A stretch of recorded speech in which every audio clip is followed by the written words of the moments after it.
Hello me chooks, Matt here for another video. This time around we're talking about pickups from the UK that I've recently received from in Blu-ray form. Now some of these are box sets and some of them are quite old. I guess they're nearly 100 years old, so at least 80. So not quite as old as me, but still. Anyway, firstly, the one I wanted to talk about was, now I'm not the biggest crime, I love murder mysteries and stuff, but I'm not the biggest crime noir, bank robbery, romance, crime romance type person. I'm just not. However, this one intrigued me. So this is called The Whistler. It is Indicator's, long-running noir series. This was number 6. This one's number 6.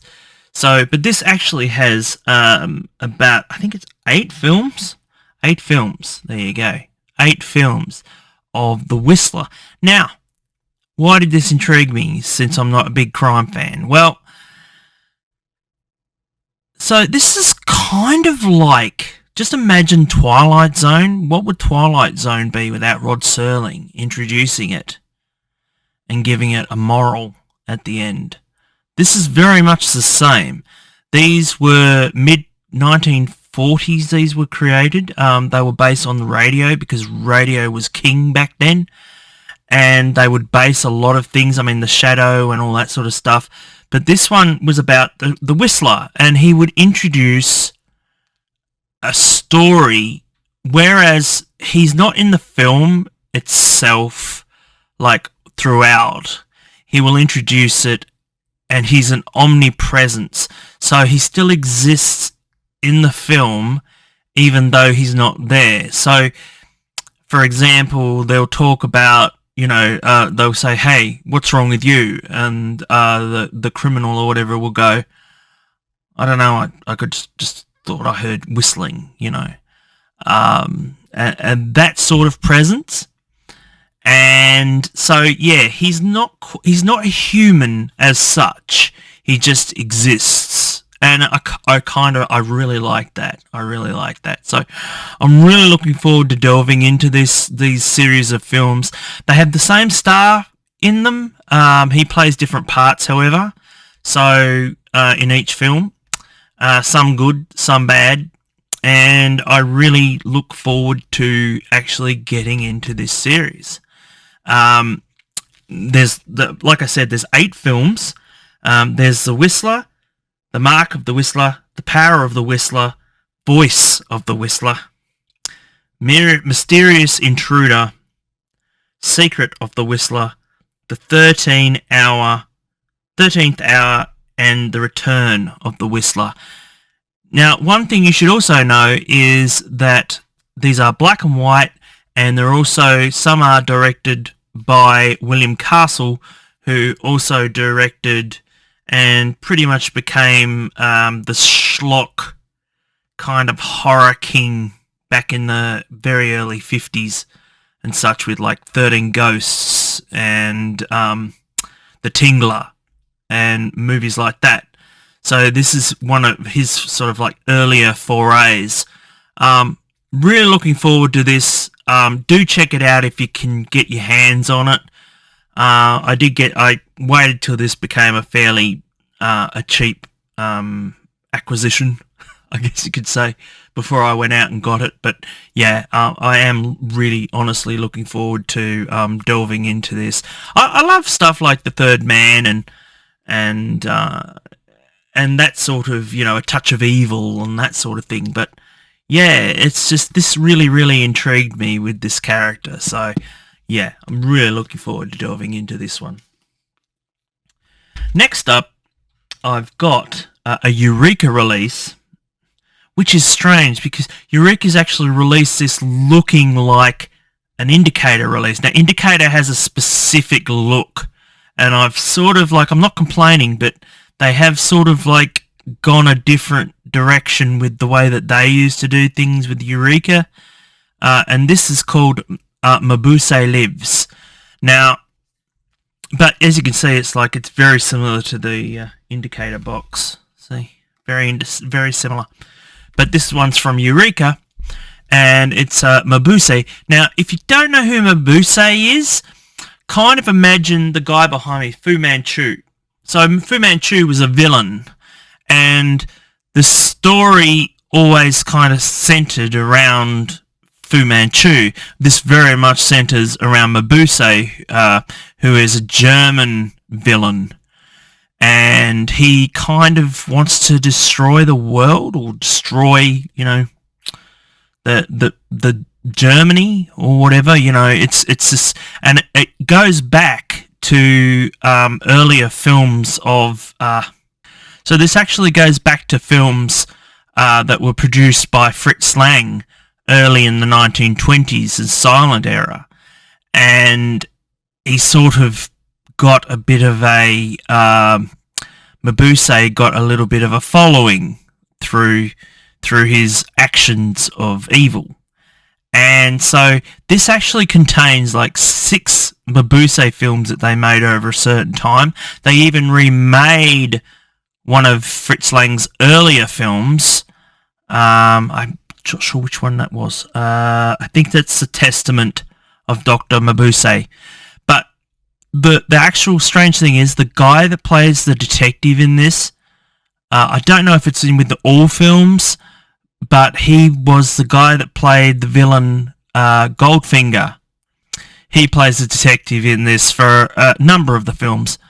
And I am really looking forward to this. Again, this is going to be subtitled. So, you've just I kind of have to be in the mood to just remember I have to read on the screen while I'm trying to enjoy the action. But yeah, this is certainly one that I'm looking forward to. Mabuse is someone I've heard about, but I've never actually watched a film about Mabuse. So it's going to be really interesting to see what this is like. And yeah, so that's another film set that I'm really looking forward to getting into. Next up is another Eureka film, and it's release, and it's called Dr. Vampire. Now this is of course from, I believe, it is Hong Kong film horror. Yeah, I can't read this. This is terrible. I literally, the writing on these are getting so bad too that I cannot read them. They're impossible to read. I actually have to get a magnifying glass and my glasses to read the lettering. They are freaking tiny. I don't know how people can read them. While on a trip to Britain, surgeon Dr. Chang Siang Sung wanders into a quaint rural pub in the grounds of a castle, where he quickly falls for hostess Alice. Despite several warning signs, the good doctor fails to realise that the establishment is staffed entirely by vampires. Even after Alice bites him during a late-night tryst, upon his return to Hong Kong and his long-standing love interest, Mei Chan, so he's cheating on her, he attempts to return to his normal life, but soon he develops an aversion to sunlight and begins to crave blood, and things that get even more complicated when Alice and her undead master, the Count, come looking for him. So, looking forward to this one. Another one with subtitles. Just got to be in the mood for it to watch it. Okay.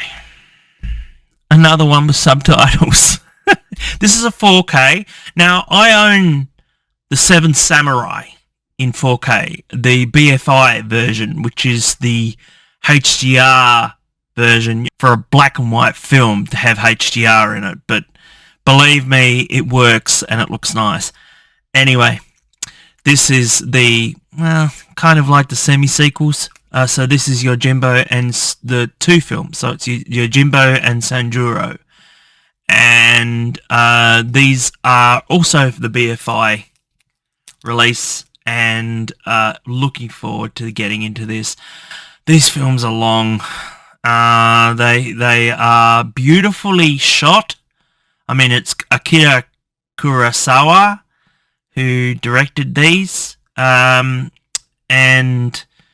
you know, they're beautifully shot, but they're so long, and like I said, you've got subtitles galore, so you really, like I said, I've got to be in a mood for them to really get into them, but I'm definitely going to watch them somewhere down the track, but I'm just so glad that I finally have these in 4K and in HDR as well. Finally. Now, I know I said I got stuff from the UK, but this one's from the US. And I had to do a little bit of research before I picked it up because of it being from the US, may not have the same region. Now, this is Dick Tracy, the RKO Pictures collection. I remember these being in the bargain bin videos, like they were that cheaply made, you know, but they were like they were really like ultra cheap. And these ones have been sort of the transfer's a lot better than that. However, these films sort of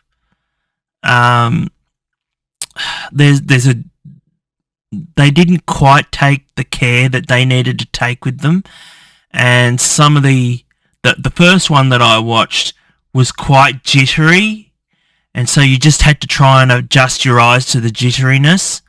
But I really like the character of Dick Tracy. I think it got a bit silly towards the 60s and 70s when they went to the moon and all this weird stuff, but I do like Dick Tracy. I grew up on the cartoon series, which is totally and utterly inappropriate today. It really upsets a lot of people. It doesn't upset me, I don't give a shit, but it upsets a lot of people if they see it because of the racial stereotypes, which was great and fine at the time, but you know, now it's all, you know, we can't do that. This doesn't have that problem because there's no real racial stereotypes. However, I think the only thing you'll be a bit disappointed in is that besides the character of Dick Tracy and Tess, his girlfriend, on-again girlfriend, Tess, there's not that many characters from the Dick Tracy lore, so there's no villains. They've created their own villains for these particular films, like Split Face, you know, and he just happens to have a cut down his face, but that's fine. I don't mind it. It's just you know, I don't mind it. It was an interesting film. The first one I watched. This actually has 4 films on them, one of which has Boris Karloff as Gruesome in this. So, and of course it was after his Frankenstein features, so I can't wait. Now, the one thing I wanted to talk about was the fact that I had to do some research in this because it is, as you can see, it says A there. Well, there we go, ABC. So you got to open it up and have a look at the discs to see that it actually is multi-region, which is silly. But yeah, like I said, I've started watching these. Like I said, I was a little disappointed in some of the transfer. It was a bit jittery. It was just like wobbling a little bit, and it really kind of took you out of it. I wish they'd taken in a little. Surely you can take in a little bit more time just to, you know, fix the tracking in it. That's an old video reference. Anyway, so that's it for pickups for this month. I hope you enjoyed it. If you did, please remember to like and subscribe. Give us a comment if you wish. And who am I? Why, I'm Mac Pot. And I'll see you again next time. See ya.